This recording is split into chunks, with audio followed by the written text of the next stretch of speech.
Abra sua Bíblia em Apocalipse capítulo 3. Uhul! Vocês estão aí, né?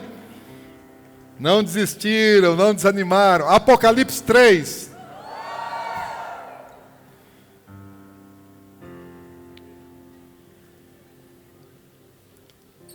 A partir do verso 1, a palavra de Deus diz assim: Ao anjo da igreja em Sardes escreve: Estas coisas diz aquele que tem os 7 Espíritos de Deus e as 7 estrelas.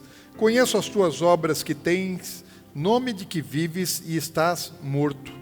Sê vigilante e consolida o resto que estava para morrer, porque não tenho achado íntegras as tuas obras na presença do meu Deus. Lembra-te, pois, do que tens recebido e ouvido, guarda-o e arrepende-te. Portanto, se não vigiares, virei como ladrão, e não conhecerás de modo algum em que hora virei contra ti. Tens, contudo, em Sardes umas poucas pessoas que não contaminaram as suas vestiduras e andarão de branco junto comigo, pois são dignas. O vencedor será assim vestido de vestiduras brancas, e de modo nenhum apagarei o seu nome do livro da vida. Pelo contrário, confessarei o seu nome diante de meu Pai, diante dos seus anjos. Que o Senhor nos abençoe na ministração, na meditação dessa palavra que eu quero falar ao que vencer. Amém?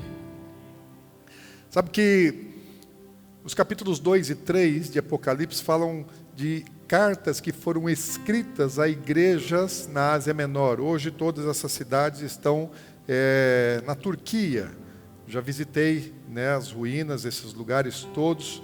E talvez de todas as mensagens dadas às igrejas, a igreja da cidade de Sardes seja que com a qual nós mais tenhamos identidade, com a qual nós mais venhamos a nos parecer. E para mim não é fácil assumir e reconhecer isso, porque a gente acaba tendo que reconhecer as nossas debilidades, as nossas fraquezas.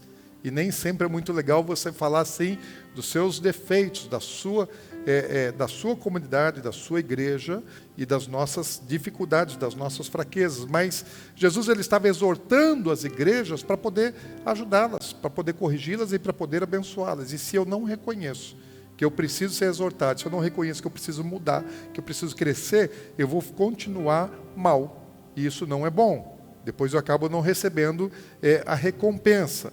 Agora, algumas características muito rápidas aqui de Sardes.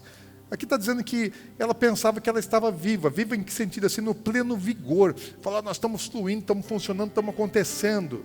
Ele está falando, não, vocês não estão no pleno vigor como vocês pensam que estão.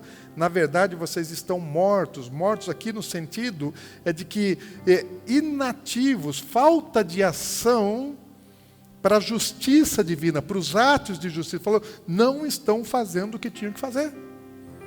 Vocês não estão ativos como se vocês pensam, não. Na verdade, vocês estão morrendo. A sua obra está incompleta. Ou seja, você não está fazendo toda a obra que eu deixei para você fazer. Você está fazendo só um pedaço, está fazendo só uma parte. E outra, está começando a se perder esse negócio. A obra que você começou, ela está morrendo. É uma igreja que está aguardando o noivo. É uma igreja que espera pela volta de Jesus, é uma igreja que sabe que o noivo vem, é uma igreja que está esperando por esse momento, assim como a atos de justiça. É uma igreja que está ouvindo e está recebendo muito. Falou, olha, você guarda aquilo que você ouviu, aquilo que você recebeu. Mas apesar de estar ouvindo e recebendo bastante, não está dando fruto correspondente a tudo aquilo que tem sido recebido da parte do Senhor. Deus dá a semente. E o que Ele espera é que a semente se torne em frutos, para que Ele receba o fruto pelo seu penoso trabalho. Então, uma igreja que está recebendo muito, mas ela não está devolvendo a frutificação que o Senhor espera dela. E a maior parte dessa igreja fala que vai ser surpreendida com a volta de Jesus, apesar de saber que Jesus volta, apesar de estar esperando pela volta de Jesus, Quando ele chegar, vai vir de surpresa e vai surpreender, porque de fato não vai estar pronta. Não se preparou corretamente, não se preparou adequadamente, não vigiou. Mas ele fala assim, mas olha, mas tem um grupo de pessoas, e ele está dizendo, não são tantas assim, mas tem um grupo de pessoas que estão se preparando e vão vestir as vestes brancas, nupciais, e vão caminhar comigo com as vestes brancas, ou seja, tem um grupo de pessoas que está sendo preparado para as bodas do Cordeiro. Fala assim, tem problemas, mas tem um grupo aqui que é um grupo distinto. No geral, não está legal, mas para um grupo específico, né, as bênçãos estão garantidas. E esse grupo específico são os vencedores. São aqueles que permanecem fiéis até o fim. Sabe qual que é o alerta de Jesus para a igreja em Sardes? Vigia e seja constante. Vigia e seja constante. Não larga, não desagarra, toca o negócio para frente, faz a coisa funcionar e dá fruto. Um dos princípios, existem muitos princípios bíblicos espirituais do reino dos céus. Um dos princípios do reino dos céus é o princípio de continuidade, de permanência. Continuidade. Deus quer que as coisas sejam de continuidade, que as coisas durem, que as coisas sejam permanentes. Deus ele não se agrada da desistência. Deus não se agrada do retroceder, do voltar atrás, do não completar a obra. Deus ele quer que a obra seja feita, então tem que ter continuidade, tem que ter permanência em tudo aquilo que ele está fazendo. Não é para desistir, não é para paralisar. E isso serve para todas as áreas das nossas vidas. Por exemplo, isso serve para o casamento. Muita gente desiste do casamento. Quando você desiste de um casamento, quando você separa, você está quebrando um princípio de continuidade, de permanência. Quebra de princípio sempre nos quebra. Tem muita gente que às vezes assim, no trabalho não vai bem, a coisa está ruim, vai lá e desiste. Ah, não estou ganhando bem, vai lá e abandona o trabalho. E tem gente que para de trabalhar e vai ficar desocupado porque o trabalho não estava bom. Quebrou um princípio. E quando a gente quebra um princípio, o princípio quebra a gente. Não pode desistir. Tem gente que desiste da fé. Porque esperava que Deus fizesse, esperava que Deus agisse, cria de uma maneira e de repente a coisa não aconteceu do jeito que você crê e a pessoa se desestimula na fé, deixa de confiar, deixa de crer, apostata, quebrou o princípio. Muita gente ela desiste do ministério porque é difícil, não é fácil. Qualquer tipo de ministério que Deus der para você, isso vai te custar. E muitas pessoas, quando o preço que você tem que pagar para exercer a vontade de Deus começa a te ser cobrado, a pessoa não aguenta, quebra o princípio. E o princípio da permanência quebrado de maneira mais absurda e violenta é o suicídio. A pessoa desiste da própria vida e põe termo à sua vida. Desistiu, quebrou o princípio da continuidade, da permanência, tirando a própria vida. E essas coisas acontecem de certa maneira até comum por aí. Agora, Deus nos deu, entenda isso, Deus nos deu uma jornada longa. A sua vida é uma longa jornada. A sua vida não é uma fotografia. A sua vida não é como uma fotografia, porque a fotografia, ela fala a respeito de um momento instantâneo, registrou alguma coisa instantânea. Isso não é a sua vida, não é um momento. A sua vida é como um filme que vai de um começo, tem um meio, tem um desenvolvimento e tem um fim. E é o registro de todas as etapas, de todos os momentos, de todas as fotografias desse filme. A nossa vida é assim, ela não é uma foto. Ela é como um filme, vai até o último suspiro. E não tem como você avaliar alguma coisa enquanto não concluir. Você pode falar assim, a foto aqui está bonita e tal. No filme, enquanto você não terminar, você não pode fazer uma avaliação. E a nossa vida se parece muito mais com um filme e jamais como uma fotografia. E sabe que muitos começam essa jornada. Deus nos dá uma jornada e as pessoas começam animadas, mas nem sempre elas terminam bem. Na juventude, normalmente a gente tem muita disposição, a gente acredita que vai transformar o mundo. O jovem acredita que vai transformar o mundo. Eu já fui um jovem que acreditava que eu ia transformar o mundo, que eu ia ser sucessor de Billy Graham. Mas daí quando você começa a enfrentar as adversidades, as lutas que você precisa passar na vida, aquela motivação, aquela disposição, ela começa a ser abalada. E muitos, por causa do abalo das circunstâncias que enfrentam na vida, acabam desistindo dos seus planos, acabam desistindo dos seus projetos e ficam até sem rumo na vida. E a Bíblia está repleta de personagens que tiveram momentos ou até a vida toda fracassada. E a gente pode pegar muitos casos na Bíblia, mas queria lembrar com vocês, quando o povo de Israel saiu da terra prometida, eles foram libertos com manifestação do poder de Deus, atravessaram o Mar Vermelho, chegaram no deserto, Deus deu maná, era coluna de fogo durante a noite, nuvem que cobria durante o dia, e Deus fazendo um monte de milagres e maravilhas, e aquele povo estava assim maravilhado com tudo aquilo que Deus estava fazendo. E no decurso de 2 anos, eles estavam já, do ponto de vista do projeto de Deus, preparados para entrar na terra prometida, porque eles saíram do Egito, não era para ficar no deserto, eles saíram do Egito para acessar um lugar que Deus havia prometido a Abraão. E eu acredito que Deus estava animado. Deus fala assim: agora vocês façam o seguinte, peguem um grupo de homens aqui, peguem os espias, mandem eles verificarem a terra, vai lá olhar a terra que está esperando por vocês. E Deus está disposto, Deus está animado, Ele tem uma multidão, todos os inimigos que se levantaram contra Israel caíram, e eles estão avançando e estão prosperando. E Deus fala: agora é hora de entrar e tomar posse da terra. E aí vão 12 espias, e eles chegam lá e eles veem, realmente a terra é boa, a terra é produtiva. Para carregar um cacho de uva precisava de 2 homens. Tão maravilhosa a terra, falou, a terra que Deus prometeu é uma terra boa. Só que eles não olharam só as coisas boas, eles olharam também as adversidades. Falou, só tem um problema. A terra está ocupada, o pessoal que está lá não vai querer sair. São poceiros que estão lá e eles não estão interessados em sair. E mais, as cidades deles são fortificadas, têm muralhas. São muitos, são guerreiros, hábeis na arte da guerra, muito bem armados. Existem gigantes. E a própria terra também tem as suas limitações, porque tem que atravessar rio, tem vale, tem montanha, tem deserto. E eles falam, olha, a terra é boa, mas o preço da conquista é muito alto. Não vai dar não. E 10 daqueles 12 espias, eles se acovardaram.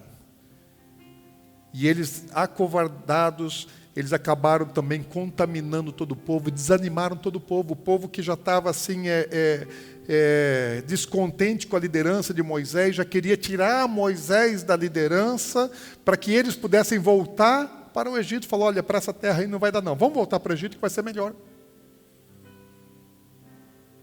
Um povo que não estava disposto a lutar para vencer, mas tinham 2 ali. Tinha um Josué e tinha um Caleb, que ele falou, não, nós podemos vencer, nós vamos conquistar. Eles estavam prontos para a batalha, eles estavam prontos para avançar. Eles criam na promessa de Deus e sabiam que na força do Senhor, eles venceriam aqueles gigantes e eles tomariam toda a terra que Deus havia prometido para eles. Só que agora o deserto deserdou. E não se vence uma guerra contra nações com 2 soldados valorosos. Eles precisavam de todo o exército. Aí o projeto de Deus teve que atrasar por 4 décadas. Era plano de Deus, estava pronto. No 2º ano, Deus estava pronto para entregar a terra para o seu povo. Mas o povo não creu, acovardou, não entrou. E o projeto teve que esperar 4 décadas. Teve que esperar aqueles menores crescerem, os mais velhos covardes morrerem, porque eles não teriam mais o direito, por causa da covardia, por não crerem.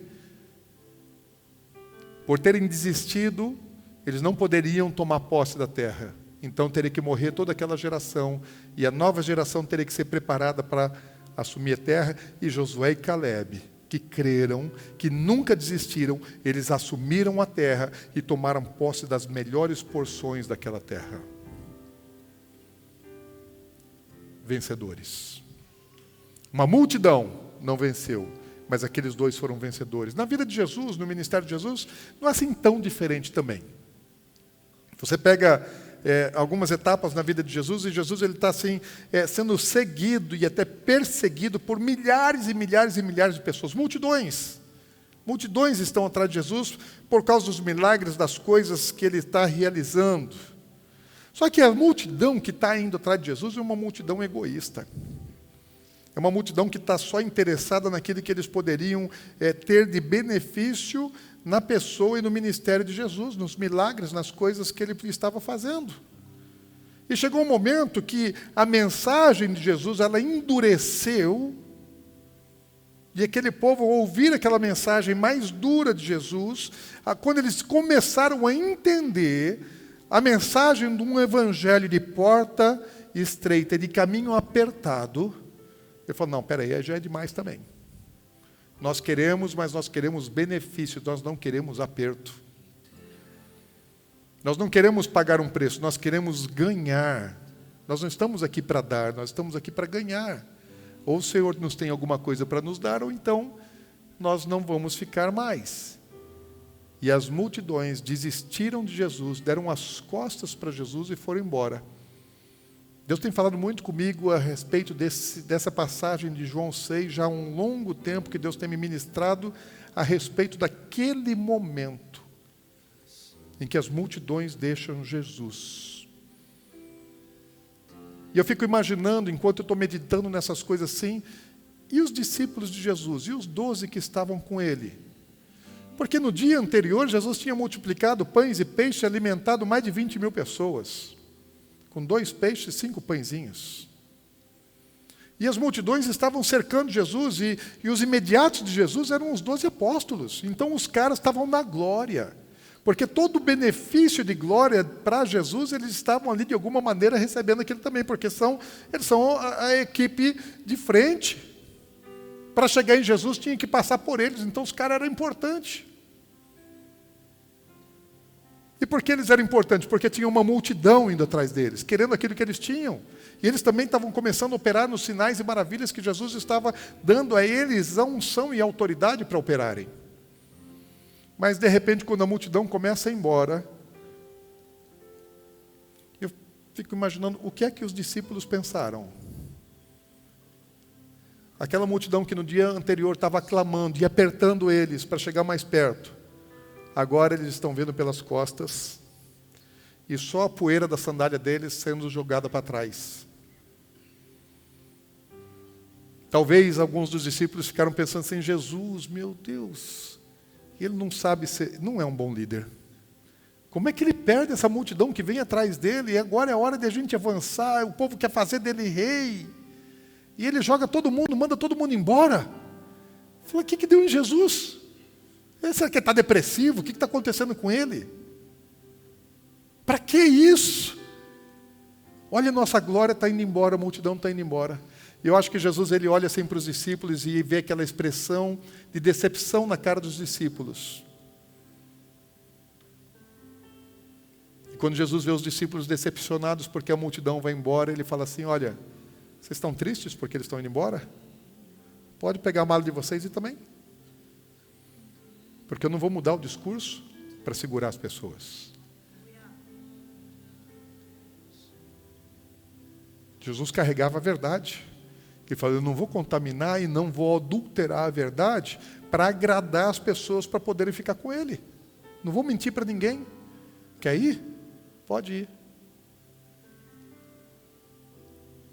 Mas sabe de uma coisa? Tinha um cara ali no meio chamado Pedro. Um vencedor. E esse Pedro, ele sabia para onde Jesus estava indo. Os outros também sabiam. Mas talvez Pedro soubesse mais até do que os outros. Pedro olha para Jesus e fala, eu sei para onde ele está indo. Eu sei para onde ele vai. E se ele for sozinho, eu vou com ele. E Pedro fala assim, Senhor, para quem iremos nós? Só tu tens palavras de vida eterna. Falei, eu não quero a multidão, eu quero a eternidade. Eu não quero a glória dessa terra, eu quero a eternidade. Falei, nós vamos ficar juntos, Jesus. Se a gente tiver que padecer aqui sozinho, nós vamos padecer sozinho aqui, mas nós vamos juntos. E se o caminho é apertado, se a porta se ela é estreita, nós vamos ficar aqui na portinha apertadinha, estreitinha, o caminho assim é justo. Nós vamos caminhar aí. Os discípulos não ficaram só com Jesus. Mais do que isso, eles assumiram a obra de Jesus. Foram sucessores do ministério de Jesus, transformaram o mundo. O Evangelho chegou até nós.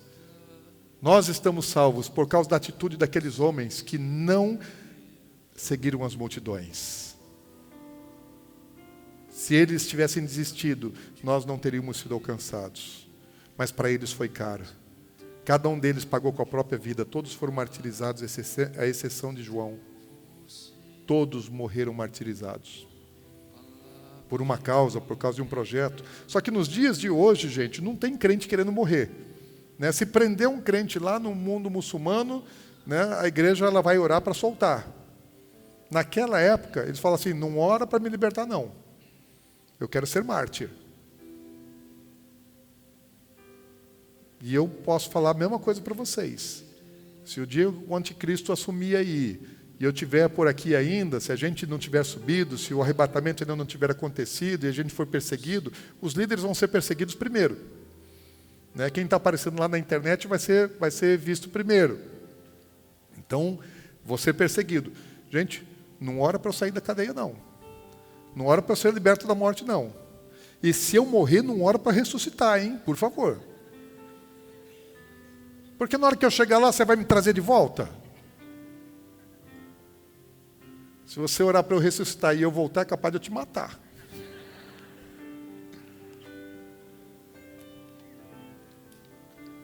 Porque vale a pena você viver e morrer por uma causa. Se você não tem uma causa pela qual você possa morrer, qual valor tem na vida? Jesus tinha uma causa para morrer, os discípulos tinham uma causa para morrer. Hoje as pessoas elas não querem saber disso. Muito pelo contrário, sabe o que as pessoas preferem hoje? Preferem seguir bons líderes carismáticos, que sejam legais, que tenham um papo legal, que ofereçam um lugar legal, que tenham atrativos, lazer, coisas interessantes para diversão, e que falem coisas legais, agradáveis, que soam bem nos ouvidos, que prometam, você vai enriquecer, você vai prosperar, você vai... Não, a graça já cobriu tudo, e assim tira toda a responsabilidade e a obrigação que nós temos perante o reino. Jesus já fez, você não precisa fazer mais nada. Gente, isso não é o evangelho que está na palavra de Deus. Mas as pessoas dos nossos dias, Paulo já falou, elas seriam egoístas. Naquela época já tinha gente egoísta, mas ele falou, mas nos últimos dias as pessoas vão ser egoístas. E o mundo hoje é muito mais egoísta do que naqueles dias. As pessoas já eram egoístas, estavam indo atrás de Jesus porque eram egoístas, porque queriam os benefícios de Jesus. E Paulo fala, olha, nos últimos dias as pessoas vão ser egoístas, maldizentes, desobedientes aos pais e aos seus pais, vão amar mais o mundo do que a Deus e o seu reino, e tantas outras qualificações negativas que ele encontrou para falar das pessoas dos últimos dias mais egoístas. Estão pensando em si qual é o benefício que ela pode ter em Deus. Sabe uma coisa que, quando você vê uma multidão indo para um lado, eu digo para você, fica esperto. Fica esperto. Porque quando uma multidão corre para um lugar, muito provavelmente aquela multidão está buscando interesse próprio. Não está querendo servir ao Deus do universo. Está querendo satisfazer os seus próprios desejos, suas próprias necessidades, os seus interesses. E muito provavelmente o lugar para onde as multidões se dirigem são lugares que as portas são escancaradas, portas grandes, para poder acolher todo tipo de coisa. Caminho largo. Caminho largo. Não, pode tudo. Tudo vale. Tudo vale, tudo é admissível, tudo é aceitável. A Bíblia nunca disse que essa jornada longa que Deus nos deu seria fácil. Essa jornada, ela é difícil. Disse que no mundo nós teríamos aflições, mas que nós deveríamos crer porque Ele venceu o mundo. E Ele nos fez muitas promessas maravilhosas. Sabe que Deus, quando Ele fala com a gente a respeito de coisas vindouras, das suas promessas, das suas bênçãos, Ele mostra alguma coisa lá na frente, nos dá uma visão, Ele só não mostra o processo. Porque se Deus nos mostrasse o processo, a gente desistia antes de começar. Porque o que tem lá na frente é muito bom, mas o caminho para chegar lá é um caminho difícil. Normalmente no começo até é fácil, não é difícil começar. O difícil é você chegar no fim. Começar um namoro é fácil, gente. Início de namoro é uma beleza. Porque parece assim duas criaturas perfeitas, é ou não é? O rapaz, ele parece um pavão. Mostra só sua beleza, né? Suas qualidades, seu canto, suas cores. A moça fica toda apaixonada, encantada. É um príncipe encantado, que vem num cavalo branco. Depois ela vai descobrir que o príncipe não veio só o cavalo.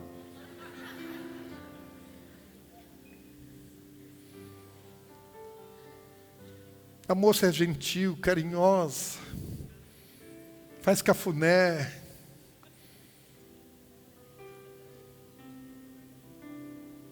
Gosta de beijar, estão beijando, depois vai saber o que aquela língua vai produzir.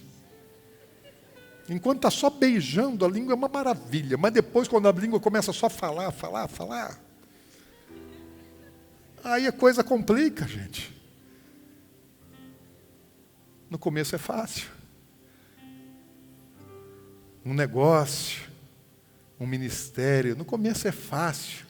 Depois as coisas vão se apertando, vão ficando mais difíceis. Mas sabe de uma coisa? Esse é o jeito de Deus. E Deus não quer fazer as coisas do meu jeito, Deus quer fazer as coisas do jeito dele. Sabe que Deus não é igual aos pais dos nossos dias. Como é que são os pais dos nossos dias? Os pais dos nossos dias são super protetores. Eles não querem que os filhos sofram, que tenham dor, que coisa nenhuma. Tudo assim, protege, super protege os filhos. Os filhos não podem passar nada de ruim. Gente, Deus não é assim. Deus não poupou Jesus da cruz. A Bíblia fala que Deus teve prazer em esmagar e moer o seu próprio filho. E os pais são super protetores, muitas vezes por sentimento de culpa, de tentar compensar porque são tão ausentes. E daí quer dar um monte de presente e dar razão para os filhos quando não tem razão. Se brigar com o outro, sempre o filho tem razão. Mesmo quando não tem razão. Está errado, Deus não faz isso. Deus não tem pressa. Nós vivemos num tempo, nesse século 21, que tudo tem que ser instantâneo. Se você clicar para abrir uma página na internet e demora, você já fica bravo. Eu sou do tempo do 286, do XT, aquele negócio que você apertava uma tecla, você podia almoçar.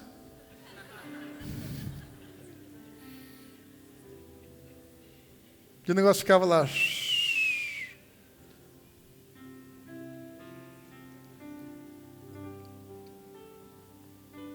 Deus, ele não se deixou dobrar pela celeridade dessa geração. Deus não é ansioso. O evangelho não é fast food, não tem que ser tudo assim, imediato. Deus faz as coisas do jeito dele, no tempo dele. Tem muita gente que não quer Deus por causa disso, porque o ritmo de Deus não é o ritmo do mundo. Deus não é imediatista. Deus trabalha no tempo, por isso nos deu uma jornada longa. Para ter tempo de trabalhar nas nossas vidas e nos aperfeiçoar. Aquele que começou a boa obra, há de aperfeiçoá-la até o dia de Cristo. Mas o mundo de hoje, as pessoas impacientes acabam desistindo de Deus porque Deus está muito lento. Os aplicativos hoje são muito rápidos diante de Deus. E elas preferem ficar com os aplicativos, com a internet, com as mídias sociais, porque as respostas são muito mais imediatas, porque você ora e a coisa não acontece.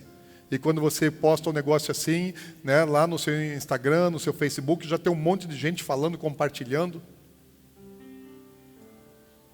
É mais rápido do que esperar as respostas de Deus. Sabe que muita gente vai para o culto, vai para um congresso, vai para o seminário, vai para um retiro, e na expectativa assim, de que vai ser o evento que vai transformar a sua vida. E isso até pode acontecer. Você pode ser transformado num evento. Deus já teve encontros em que eu participei com o Senhor, que Deus me impactou tanto, que trouxe grande transformação na minha vida, que deu norte, deu rumo. Então Deus, Ele pode fazer isso.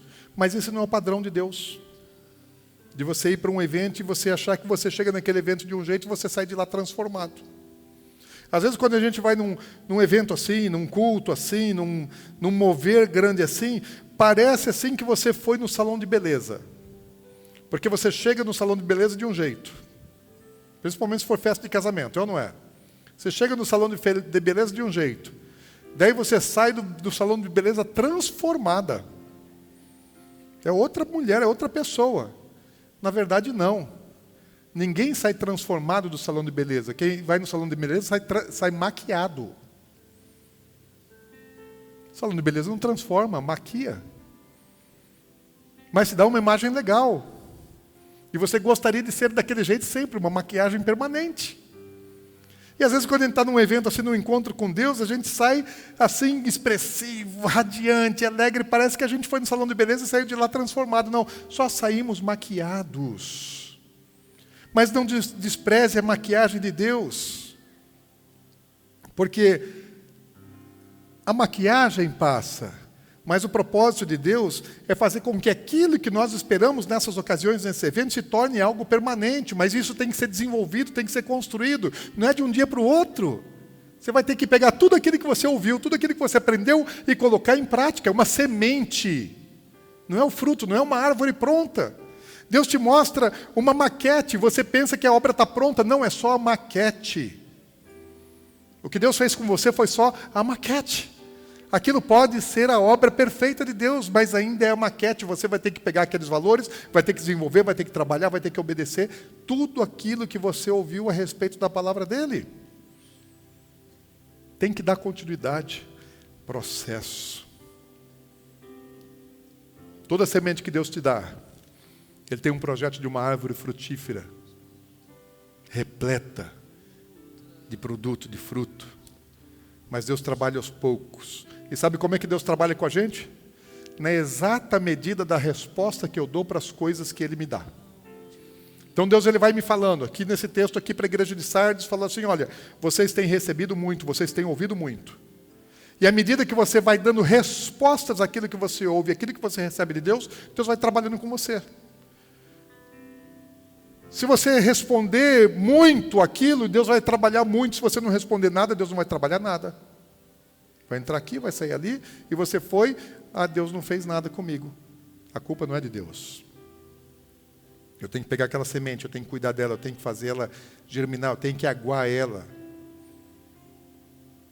Por isso ele fala assim, ó, lembra-te, pois, que tens recebido e ouvido, guarda-o. E arrepende-te, muda a tua mente. A palavra arrependimento aqui é muda a sua mente, conforme aquilo que eu estou te dando. Para de pensar do jeito antigo, pensa do jeito novo que eu estou te informando. Aprende. Sabe que no meio do caminho, enquanto nós estamos nessa longa jornada, que não é fácil, você vai encontrar muita gente desistindo. Muita gente que abandonou, que ficou pelo meio do caminho. Que não foram capazes de suportar a pressão, perseguições, coisas dessa natureza. Na Bíblia você tem muitos casos assim. Por exemplo, o povo de Israel estava lá na Babilônia, no cativeiro que durou 70 anos. E as coisas ali não estavam fáceis, estavam complicadas, estavam difíceis para eles.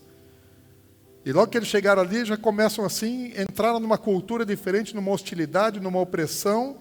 E aí o imperador já coloca lá uma imagem de escultura de ouro de 30 metros de altura e fala, todo mundo tem que adorar essa imagem. E quem não adorar, vai morrer, e matava mesmo. Nabucodonosor tinha poder para deixar viver e para matar. Ou adora ou morre. Daí a Bíblia fala lá que tinha 3 caras, Sadraque, Mesaque e Abednego, que não se prostraram.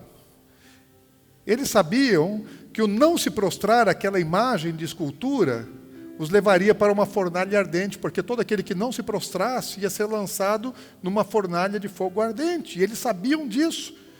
Mas apesar de saber, eles correram o risco, eles ofereceram a vida em sacrifício, falaram, mas nós não vamos cultuar esse falso Deus.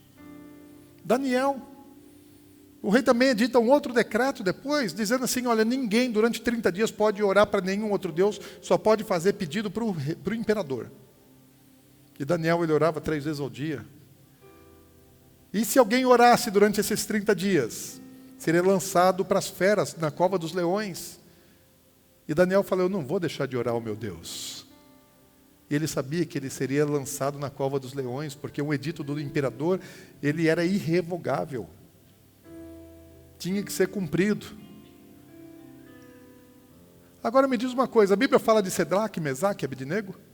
Fala de Daniel? E os outros milhões de judeus que estavam lá na Babilônia? Por que a Bíblia não fala deles? O que eles estavam fazendo?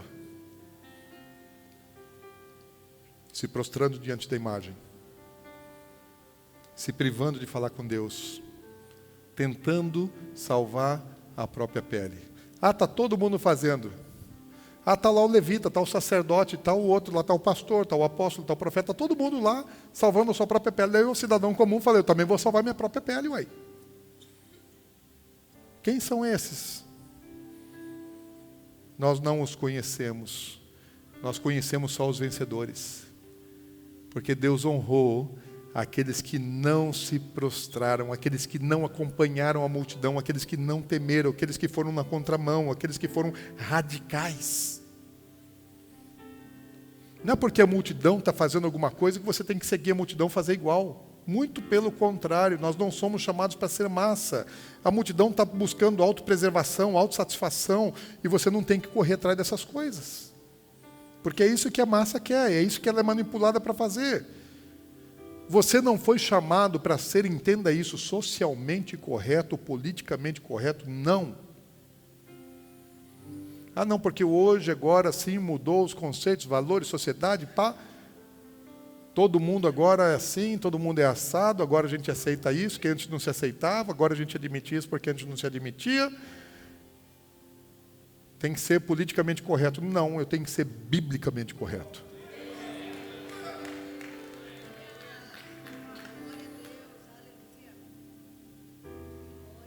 O mundo não pode ditar as regras para a gente. As regras já estão ditadas por Deus. Eu não tenho que andar pelo que o mundo manda eu fazer. Eu tenho que andar por aquilo que Deus já disse que eu tenho que fazer. Ninguém pode mudar e tem que ser até o fim. Até o último fôlego de vida. Por quê? Porque só tem recompensa quem vence, quem vai até o fim.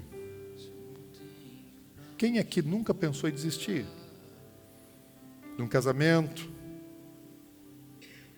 Quem nunca pensou em desistir de um ministério, de um chamado? Quem nunca pensou em fazer igual Elias? Elias, ele era o profeta, gente, o profeta nacional, o homem de Deus na terra. E chegou num tempo que Elias falou assim, Deus, chega, basta. Cansei desse negócio aqui, de ser profeta nesse lugar aqui, não dá não. Esse povo é muito ruim, esse povo é muito rebelde, as pessoas aqui, não dá, Deus, não dá. Só restei eu. E essa galera que ficou por aqui, Deus, já desisti deles, larga a mão. Manda o Uber celestial. Verdade, ele pegou o celular dele lá, dele acionou o Uber celestial, e dele ele falou, qual tipo de veículo? Carruagem de fogo. Fala nada de, como é que chamam as opções do Uber aí? Hã? Select? Não. Ele não queria Uber Select, ele queria Uber Carruagem de Fogo. Deus, manda a carruagem de fogo me buscar, que eu estou indo para casa, chega, cansei desse negócio. Deus ainda tenta convencer a Elias, fala, Elias, então tá bom, vou te dar só 3 missões. Você vai ungir o rei da Síria, você vai ungir o rei de Israel e você vai ungir o seu sucessor. Ele já deu uma pernada na unção do rei da Síria, outra pernada na unção do rei de Israel, foi lá e já ungiu logo o sucessor dele, falou, Deus, eu quero ir embora, você não entendeu? Manda logo a carruagem. Cansei. E qualquer um que está no ministério vai sentir, quem sabe, um negócio assim, Deus chega. Não dá, esse povo não dá, gente. Não dá, não. Larga a mão, porque é muito trabalho, é muita dor de cabeça. Me leva logo para casa, já fiz o que eu tinha que fazer, e está encerrado o meu contrato aqui na terra. Vou dar continuidade na minha obra e no céu. Aqui na terra já fiz o que eu tinha que fazer. Larga a mão, chega, vou para casa. Sabe que eu tenho um desejo muito grande de ir para o céu. Na verdade, eu sinto saudade de casa. Eu sei de onde eu vim. A Bíblia fala que nós somos gerados em Deus, antes da fundação do mundo. Antes de Deus formar todas as coisas, nós já estávamos dele lá no céu. E eu sinto uma saudade de casa, gente. Eu sinto uma saudade de casa. Eu não vejo a hora de ir para casa. Não vejo a hora de receber herança, recompensa, de entrar nas promessas que Ele disse que daria ao vencedor. Não vejo a hora disso acontecer, gente. Mas sabe de uma coisa? Eu não posso fazer igual Elias. Às vezes dá vontade de fazer igual Elias. Fala, Deus, chega. Já foi, já deu, já era. Manda minha carruagem também que eu estou subindo. Eu subo do jeito que o senhor quiser. Manda até o Uber Select aí, se for o caso. Né? Vou de qualquer jeito. Mas sabe por que não dá para fazer isso? Porque se eu chegar lá e não completei a minha obra aqui na terra, eu vou perder galardão, vou perder recompensa. Tem coisas que me estão prometidas e que eu não vou adquirir porque eu não venci algumas etapas que eu tenho que vencer. E Deus quer que a gente lute, que a gente passe e que a gente vença. Sabe, a terra aqui não é o nosso lugar de recompensa. O lugar da recompensa é lá. Então, o lugar de você se realizar não é aqui. Você tem que correr até o final da carreira, cruzar a linha de chegada, para poder conquistar o seu galardão. Quem quer ter vida boa aqui na terra não entendeu o Evangelho. Presta atenção. Quem está buscando vida boa aqui na terra, sucesso na terra, não entendeu o Evangelho. E tem muitos púlpitos que estão só prometendo sucesso na terra. Isso não é Evangelho. No mundo tereis aflições.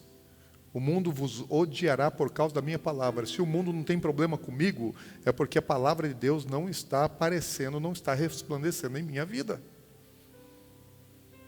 Se o mundo não achar que eu sou radical, se o mundo não achar que eu sou muito estranho, que eu sou muito diferente, tem alguma coisa errada em mim. Porque o mundo vive fora desses valores, desses mandamentos, desses princípios. O mundo é contra isso. O mundo é contra. A mídia é contra. Os tribunais são contra.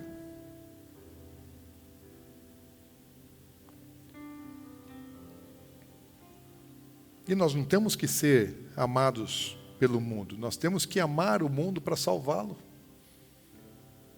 Jesus não teve vida boa aqui, gente. Os discípulos não buscaram vida boa aqui. Eles buscaram fazer a obra de Deus. Aqui na terra é lugar de a gente viver para Cristo, obedecer os mandamentos da palavra de Deus, se doar pelo próximo, se entregar pelo próximo, fazer tudo que você puder, padecer por causa do Evangelho, porque Jesus padeceu, os discípulos padeceram, e nós também somos chamados a padecer por causa do Evangelho, por causa da vida das pessoas que estão perdidas, que estão padecendo e indo para o inferno. E nós precisamos fazer alguma coisa para resgatar essas pessoas, nós precisamos mudar a condição de vida das pessoas, nós precisamos levar a verdade, tirar o engano. Essa é a nossa missão, desfazer as obras de Satanás. Então eu tenho que enfrentar Satanás, eu tenho que enfrentar as trevas, eu não tenho que ter medo do diabo, eu tenho que enfiar o pé na porta do inferno. E isso não é fácil. Isso é complicado.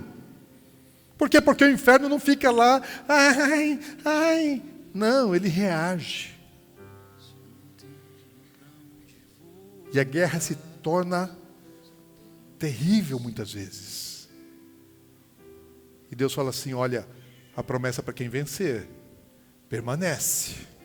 Não fraqueja não, não acovarda não. Vai, confia em mim, porque eu estou com você, mas vai em frente.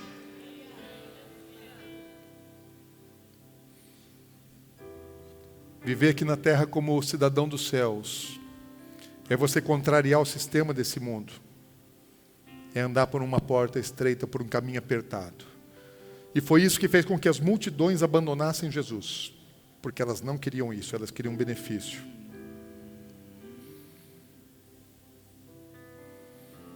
Não existe realização verdadeira nas nossas vidas quando nós não cumprimos o plano de Deus para nossas vidas. Você precisa cumprir isso. Tem um livro lá, tem aqui na nossa cafeteria, que é o livro Movido pela Eternidade, de capa azul. Você precisa ler aquilo. Uma das ocasiões que Deus me impactou tanto, que transformou minha maneira de pensar, foi ouvindo John Bevere num culto, num congresso em São Paulo. E quando eu ouvi, eu simplesmente fiquei sentado, eu não consegui levantar, chocado com aquilo que eu ouvi. Depois eu fui reouvir aquilo. Eu fui ler o livro, li uma vez, li duas vezes, fui ver depois as lições sobre o assunto no YouTube, sobre o Movido pela Eternidade. E isso me transformou. Tem que viver por propósito. Se eu não cumprir o propósito, eu estou perdido. Sabe uma coisa? As multidões, elas não enxergam a eternidade. As multidões só enxergam a circunstância, o tempo presente, as lutas e as frustrações, e elas se acovardam e não herdam a recompensa. Em Apocalipse, capítulo 21, versículos 7 e 8.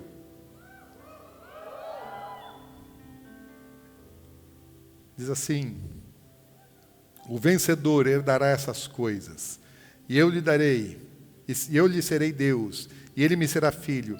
Quanto, porém, aos covardes, e aos incrédulos, aos abomináveis, assassinos, impuros, feiticeiros, idólatras, todos mentirosos, a parte que lhes caberá será o lago que arde com fogo e enxofre, a saber, a segunda morte. Fala, quem se acovarda, sabe o que Deus fala assim? Não vai herdar. Então fala assim, crente covarde. Covarde é aquele que os 10 espias foram covardes, não entraram na terra prometida. Existe uma cidade celestial, Nova Jerusalém. Ele está falando assim, olha, os covardes, os crentes covardes, porque aquela era a nação dos crentes de Israel. Falou, os crentes covardes também não vão entrar. Todo aquele que desiste no meio do caminho, que quer só ouvir coisa agradável, que quer só EOE, que é só evento, gospel. Falou, vai junto com os feiticeiros, com os macumbeiros, com os idólatras, assassinos, impuros, mentirosos. Vai tudo para o mesmo lugar. Não vai herdar. Não venceram, então não tem. Nós estamos vivendo um tempo de uma geração egoísta, imediatista, que não vai herdar. Porque tudo tem que ser do jeito e no tempo deles. E a Bíblia que eu leio, ela me ensina diferente. Sabe, quem é cheio de dodói, que faz beicinho por qualquer coisa, o irmão não me cumprimentou, não sei quem não me convidou para a festa de aniversário, faz beicinho, não vai vencer. Quem se magoa, quem se ofende, não vai vencer. Quem fica culpando os outros pelas suas próprias mazelas, não vai vencer. Quem busca o seu interesse, não vai vencer. A promessa é para o vencedor. O vencedor, ele passa pelas mesmas lutas das multidões. Só que ele tem uma atitude diferente. E às vezes as lutas dele são até maiores. Mas ele tem uma atitude diferente, ele não murmura, ele não desiste nunca, ele reconhece seus erros, ele vai tentar corrigir, ele vai avançar, ele vai para frente, não se deixa levar pelo caminho do pecador, não se deixa influenciar pelo mundo, não se permite abater, não esmurece, ele renova suas forças no Senhor, ele avança mesmo no meio da tempestade. Pessoal do louvor, vem para cá. Não importa como está o tempo, você tem que avançar. Tem uma história de um soldado que ele era motorista. E ele estava indo junto com um sargento na estrada, um carro militar. E o soldado está ali dirigindo e o sargento está sentado à direita. E o tempo está bom, mas de repente o tempo fecha. E o tempo fechou. Liga o limpador de para-brisa. E o tempo começa a fechar mais ainda. Ele põe o limpador no máximo, e aí de repente está em raio caindo, trovoada para todo lado, e as pessoas começam já a encostar no acostamento. Ele fala, sargento, não é bom a gente parar? O sargento só dizia assim, siga em frente. Em vez do tempo melhorar, o tempo foi só piorando, piorando, piorando. Em todo lugar, assim, só gente com pisca-alerta, carro já em poça, carro que já desceu na ribanceira. Sargento, não é melhor a gente parar? Siga em frente. E aí, de repente, assim, a intensidade daquela tempestade aumenta, começa a cair pedra, e ele já não enxerga mais nada, e o limpador já não está resolvendo mais coisa alguma. Sargento, não é melhor a gente parar? Siga em frente. E ele já está assim, temendo pela própria vida, está achando que não vai conseguir, que não vai vencer, que ali eles vão morrer. Sargento, não é melhor a gente parar? Siga em frente.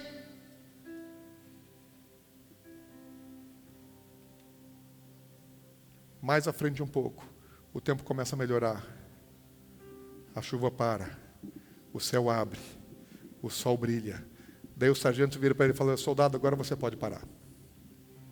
Fala: mas como, sargento? Lá na tempestade que todo mundo parou, agora que dá para a gente viajar, dá para ir a gente tranquilo, agora você manda parar. Desce e olha para trás. Todos aqueles que pararam continuam na tempestade.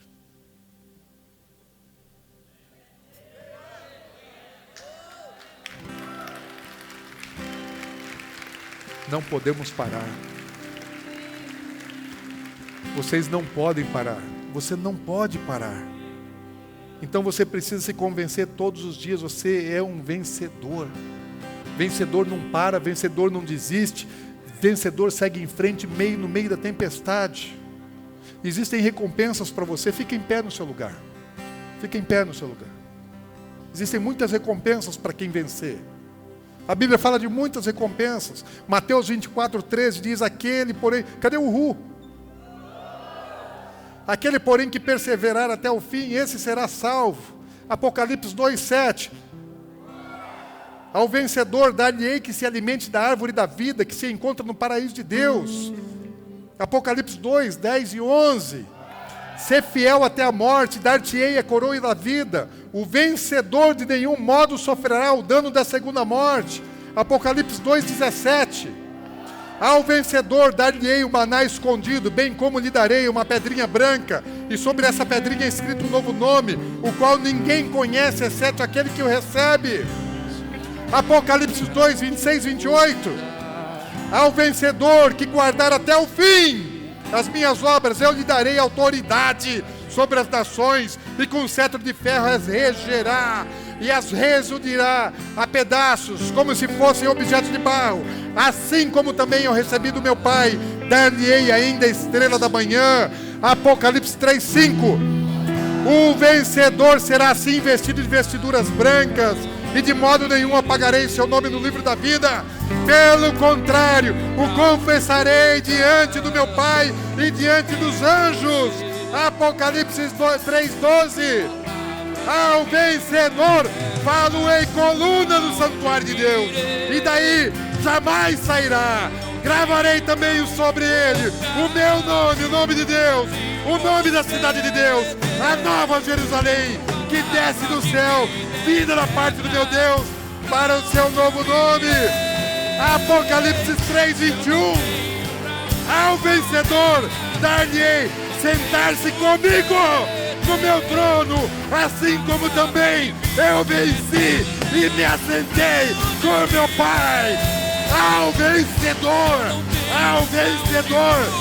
não desista, não desista, não pare, não desista, não desista, não desista. É só ao vencedor. Fala assim: eu sou vencedor. Bate no seu peito: eis aqui o vencedor. Cadê os vencedores? Aonde estão os vencedores? Aonde estão os que vão vencer? Não vai ser fácil, mas você não pode retroceder. Você não pode parar. Você não pode voltar atrás. Faz um voto com Deus hoje. Não é amanhã. Não é amanhã. Deixa eu dizer para você. Você não vai sair daqui hoje transformado num super crente. Mas você pode sair maquiado de super crente. E chegar em casa e falar: isso aqui que é hoje está me marcando. e amanhã começa a desaparecer, vai se tornar permanente. Porque eu não vou desistir, não importa a circunstância, não importa a situação. Então você precisa fazer um voto hoje. Fala, Senhor, eu sei que só os vencedores vão receber. Todo aquele que desiste no meio do caminho não alcança. Quem quer ser vencedor? Então dê a sua mão direita ao Senhor assim, dê uma mão para Ele. Se quiser levantar as duas, pode levantar as duas mãos. Mas dê uma mão para o Senhor, fala, Senhor, olha aqui para mim. Você pode dizer, repete assim, Senhor, olha aqui para mim. Fala, Senhor, eu quero ser vencedor. E eu assumo um voto contigo hoje. Fala isso, declara isso, eu assumo um voto contigo hoje. Que eu não vou desistir. Fala isso forte, se você é vencedor. Vencedor tem coragem. Você crê ou não crê? Você acredita ou não acredita? Você está decidido ou não está decidido? Então faça valendo, fala, Senhor, eu não vou desistir. Eu não vou parar no meio do caminho. Não importa a tempestade. Não importa a adversidade. Eu não vou desistir. Vou ser fiel até o fim. Eu vou vencer. E vou receber a recompensa, o galardão e as promessas. Ao que vencer. Ao que vencer. Ao que vencer. Não há nome mais doce, não há nome mais santo, não há nome mais digno. Jesus, toda a terra estremece, os joelhos se dobram, os anjos se curvam. Coloca uma mão no seu peito. Quero orar por você. Coloca a mão esquerda no meu peito.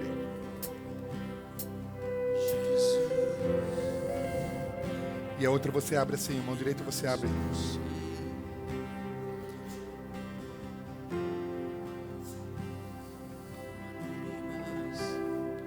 Senhor, eu sei que o Senhor tem promessas aos vencedores. E para nos fortalecer, Senhor, o Senhor nos mostra muitas vezes aonde nós podemos chegar. O Senhor nos mostra destinos, nos mostra alvos, nos mostra metas, nos mostra o penhor da Tua promessa. Eu sei que olhos não viram, ouvido não ouviu, coração não sentiu as coisas que o Senhor reservou aos vencedores. Mas o Senhor nos dá sinais. Eu peço, Senhor, começa a distribuir sinais. Sinais, Senhor Deus, que possam se tornar meta, que possam se tornar alvo. Senhor, dá visão ao Teu povo. Tua palavra fala que, Senhor, nos últimos dias, o Senhor ia distribuir sonhos e visões. Jovens e velhos teriam sonhos, teriam visões. Começa a distribuir, Senhor, sonhos e visões, eu te peço. Cumpre a Tua promessa de Joel, Senhor. Começa a mostrar aquilo que o Senhor tem para o Teu povo. Anima o Teu povo, fortalece o Teu povo. Mas, Senhor, dá um coração como o de Josué e de Calebe, para que, tendo visto a terra prometida, nunca mais venham a desanimar, a desistir, a retroceder. Senhor, eu quero ver aqui Josué e Calebe, homens e mulheres de Deus, que não vão desistir, que vão esperar o tempo determinado do Senhor e vão se esforçar até alcançarem. Eu quero ver aqui pessoas como Paulo, que dizia que corria para o alvo, não que já tivesse alcançado, mas tinha uma meta e esmurrava o seu próprio corpo para não vir a ele ser desqualificado. Mas chegou o dia que ele disse, agora já posso, porque eu já corri a carreira, já guardei a fé e já estou pronto para receber a minha coroa. Senhor, começa a mostrar, Senhor, aspectos da Tua coroa. Começa a mostrar, Senhor, aspectos da Tua coroa para o Teu povo. Dá sonhos, dá visões, objetivos, Senhor, para que o Teu povo creia e não esmoreça, independentemente das circunstâncias e das situações. Eu peço, Senhor, que esse amor tão poderoso do Senhor, que nos ama, Senhor, sendo nós pecadores, falhos, egoístas, Senhor, mesmo o Senhor nos dando tanto, comunicando tanto, revelando tanto, ainda respondemos pouco, mas o Senhor não deixou de nos amar. Então que esse amor inunde, Senhor, os corações. Que a graça de Jesus que encobre as nossas fraquezas e nos capacita para vivermos a Tua vontade, seja derramada de maneira abundante, transbordante. Que a unção, a consolação, o ensino, as terapias do Espírito Santo, que aperfeiçoam a noiva para o Cordeiro, Senhor, seja dada abundantemente no meio da Tua igreja. Que nós recebamos esse amor, essa graça e essa unção.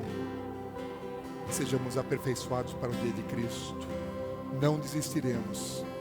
Seremos vencedores para a glória de Jesus. Amém. Deus te abençoe. Deus te abençoe. Deus te abençoe. Deus te abençoe. Deus te abençoe. Deus te abençoe.